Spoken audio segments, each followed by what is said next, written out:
Okay, hello friends and dear student. This is the fourth video of MCQ series. That is, you are watching the second part of second chapter, inverse trigonometrical functions. As in previous videos, I already told you it is a complete series of your NCERT text book, जहाँ सिर्फ और सिर्फ आप MCQ नहीं पढ़ते, आप पूरी concepts का रिवीजन करते हैं। पिछले वीडियो में मैंने आपको प्रिंसिपल वैल्यू पर अधिक फोकस कराया था। इसमें हम लोग फॉर्मूले और थोड़े कॉन्सेप्ट पर जाएंगे। चलिए तो स्टार्ट करते हैं। This is the question number 11। बाकी जो पहले वाले 10 थे वो पिछले वीडियो में आप देख सकते हैं। आप जाइए, चैनल को सब्सक्राइब कीजिए और सभी वीडियोस को देखिए। बेल आइकन को दबाने से आपको अपडेट मिलता रहेगा कि कौन सा वीडियो अपलोड हुआ है। ओके, तो देखिए क्वेश्चन नंबर 11 यहाँ गया tan inverse x plus tan inverse y is equal to pi by 4। अब यहाँ तो डायरेक्ट फॉर्मूला बेस्ड प्रॉब्लम है। इसका फॉर्मूला आपको पता है, होता है tan inverse x plus y upon 1 minus x y is equal to pi upon 4। So x plus y upon 1 minus x y is equal to tan pi upon 4। ये हो गया tan pi upon 4 is the 1। आप solve करते हो तो x plus y is equal to 1 minus x Y.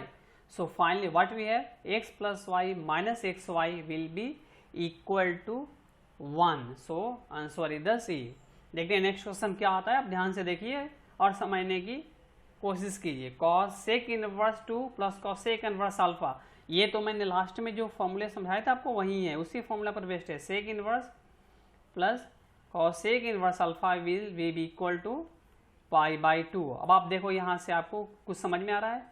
Cos लिखा है, ठीक ना। अब यहाँ ये इतना पार्ट लिखा हुआ था, ये तो लिखा नहीं है। इसकी वैल्यू हमें पता है पाई बाई 2 होती है। और ये भी आपको पता है कि cos pi by 2 is the 90। अगर ये पाई बाई 2 हो then its value will be equal to 0। तो definitely by using this formula, okay ना, cos pi by 2 is equal to 0।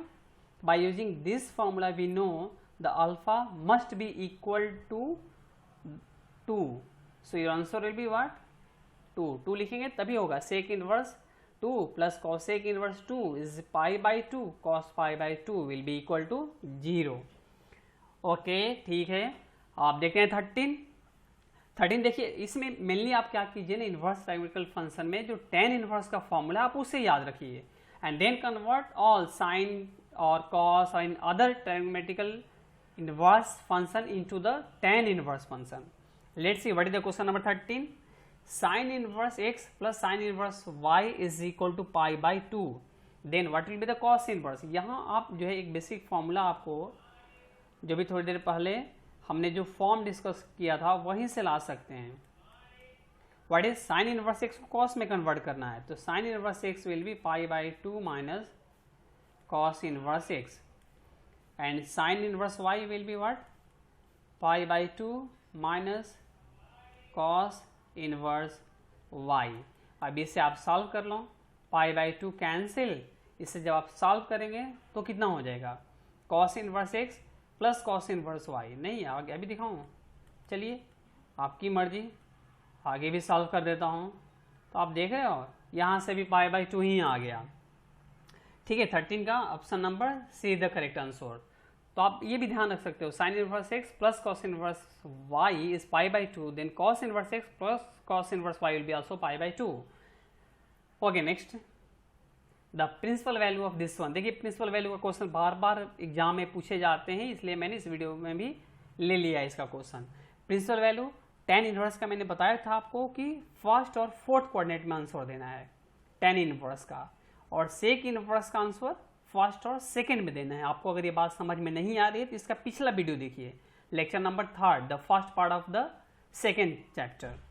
तो tan इनवर्स 3 यहाँ आप डायरेक्ट लिख पाएंगे, कितना आएगा tan इनवर्स 3 वाला ओके, tan इनवर्स 3 तो आपको पता है इसकी वैल्यू होगी tan इनवर्स 3, मैं लिख के दिखा दूं आपको tan इनवर्स 3 की, तो डायरेक्ट आप लिख पाओगे π/3।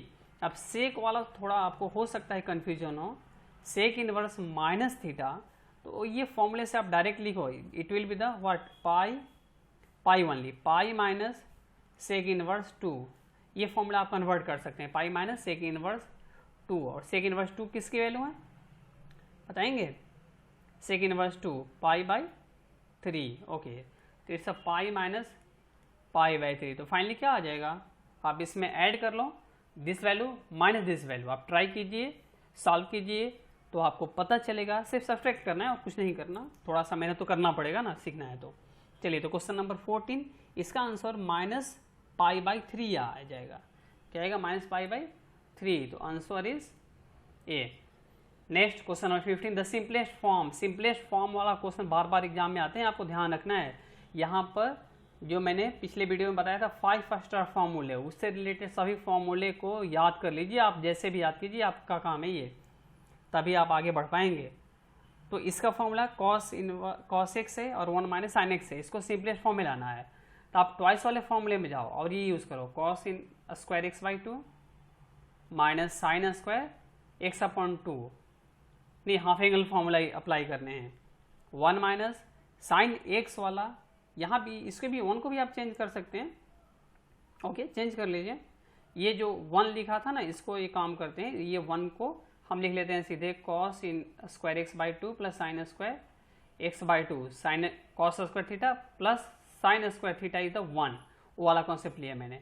और यहाँ लिख लो 2 साइन x/2 cos x/2, ये फॉर्मूला याद होना चाहिए ना, sine 2 theta, 2 sine theta into cos theta, तो हाफ एंगल में फॉर्मेट हमने लिया है। अब इसे आप थोड़ा सा सॉल्व करोगे तो आपको आंसर मिल जाएगा। कैसे, एक लाइन और बढ़ाता हूँ, a square minus B square, then you write a plus b and then a minus b and the denominator will be the whole square, okay na, denominator will be what, the whole square, a square plus b square minus 2ab, so it's a minus b whole square। अब ये देखो आप, ये cancel हो गया, इससे आप cos x/2 से डिवाइड कर दीजिए, इसे क्या कीजिए, न्यूमिनेटर्स एंड डिनोमिनेटर को cos x/2 से डिवाइड कीजिए, ध्यान से सुनिए, cos x/2 से डिवाइड कीजिएगा, तो आपको फॉर्मूला मिल जाएगा 1 plus tan x/2 and 1 minus tan x/2, फिर आप इसे tan इनवर्स, अब ये देखिए ये किसका फॉर्मूला है, थोड़ा आप रिवर्स में जाके सोचिए, it is the formula of the tan π/4 plus x/2, इसको आप सॉल्व कीजिए, tan of a plus b, ये आपको मिल जाएगा। So finally what will be the answer, π/4 plus x/2, π/4 plus x/2, option number C. देखिए ऑब्जेक्टिव क्वेश्चंस में ना जनरली हमें सी ऑप्शंस मिलने के चांस होते हैं, बट ये 100% श्योर नहीं है कि आपको यही मिलेगा। ये आपका आंसर हो गया C number. Now the question number 16, ये देखिए this is the equation of which graph, graph को पर एक बार आप नज़र डालेंगे, ग्राफ पर आपको नज़र डालना चाहिए, फिर आपको समझ में आ जाएगा कि 16 जो ग्राफ है, this graph is of the tan inverse x है। एनसीईआरटी टेक्स्ट बुक से ग्राफ पर एक बार नज़र डालिए आप जा करके, 16 tan इनवर्स x है। Now the 17, this is the equation of which graph, देखिए ग्राफ का एक और क्वेश्चन मैंने दिया, क्योंकि ग्राफ से आपको काफ़ी कुछ क्लियर हो जाता है। आपको पता है, if you draw the graph of any functions then we can find what, we can find domain, it's a very easy to calculate range, it's a very easy to check the continuity of the function, it's a very easy to check the differentiability of the functions, okay, तो ये ऐसा graph होता है जिससे आप बहुत कुछ बातें निकाल लेते हो, एकदम निचोड़ डालते हो, तो आपको ग्राफिकल कॉन्सेप्ट पता होनी चाहिए। मैं उम्मीद और ट्राई करूंगा कि आप लोगों के लिए मैं ग्राफिकल कॉन्सेप्ट का वीडियो लाऊं जो सिर्फ और सिर्फ ग्राफ के कॉन्सेप्ट को क्लियर करे, कुछ सिंपलेस्ट ग्राफ लेकर के मैं आपको समझाने की कोशिश करूंगा। तो आप बने रहिए हमारे इस YouTube चैनल के साथ, आपको बहुत कुछ देने वाला है। Now the question number, okay ये तो बताया नहीं आंसर, आपके लिए छोड़ूं, कोई नहीं, आप बुक से चेक करोगे, it's a cos inverse x का ग्राफ है ये। Now it's the question number 18, the inverse has been reflected over which line, ये मैंने सिंपलेस्ट क्वेश्चंस लिए, लेकिन ये बताने के लिए आपको कि किस तरीके से इन्वर्स का क्या मीनिंग होता है। अगर आप y = x लोगे ना, straight line that passes through the origin, ये पता है आपको, it's a linear equations. Okay, that's okay.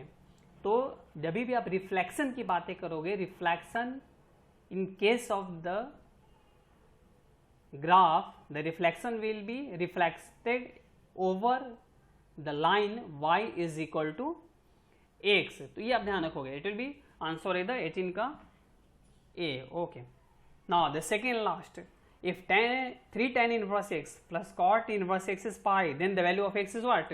चलिए, ये वैल्यू वाले प्रॉब्लम्स हैं, कई बार तो 4 मार्क्स में पूछ दिए जाते हैं। तो मैंने बताया कि आपको सिर्फ और सिर्फ ऑब्जेक्टिव क्वेश्चंस टारगेट नहीं है मेरा टारगेट है कि जब भी आप एग्जाम में बैठें तो आपका शौक नहीं, अगर आपको रिजल्ट बढ़िया चाहिए तो आपकी ये ड्यूटी है कि आप सभी वीडियोस को देखते रहें, फर्स्ट वीडियो से लेकर के लास्ट तक। ये आपको 4th वीडियोस है आपके इस सीरीज का, तो आप सभी वीडियोस देखिए एग्जाम में अपियर होने से पहले। Okay, now it's a question number 19। अब आपको सॉल्व करना है, इट्स अ पाई। अब इसमें थोड़ा सा अगर आप दिमाग नहीं लगाएंगे ना तो ये लेंदी बन जाता है प्रॉब्लम। इसको ऐसे कीजिए, 3 को लिखिए 2 tan inverse x plus tan inverse x, लिख पाएंगे? ओके, लिख सकते हैं, नहीं तो लेंदी बना देगा ये क्वेश्चन। बस 1-2 साल पहले CBSE भी पूछ लिया इसको। अब देखो, आप 2 + 3 कर सकते हो। अब इसकी वैल्यू आपको पता है कि ना, we know the tan inverse x plus cot inverse x is the π/2। बस इतना पता है तो समझिए आपने तो गंगा नहा लिया, पार कर दिया पूरा बेड़ा। हो गया ना, कितना आ गया? Okay, that's fine. Okay, so it will be the 2 tan inverse x plus π/2 is equal to pi. It will be the π/2। So tan inverse x will be what? Okay, tan inverse x will be π/4. So x will be what? 2 tan inverse x will be π/4. Its value will be what? Can you tell me? Question number 19.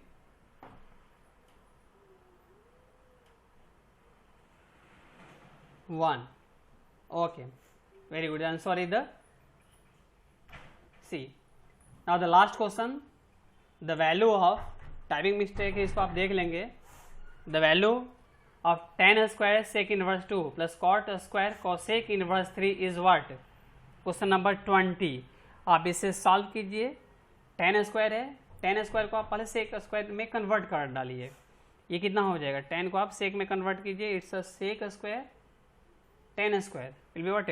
sec square. Okay, sec square -1, तो sec square sec inverse 2 - 1 plus cot को आप cosec में convert कीजिए, it will be the cosec square.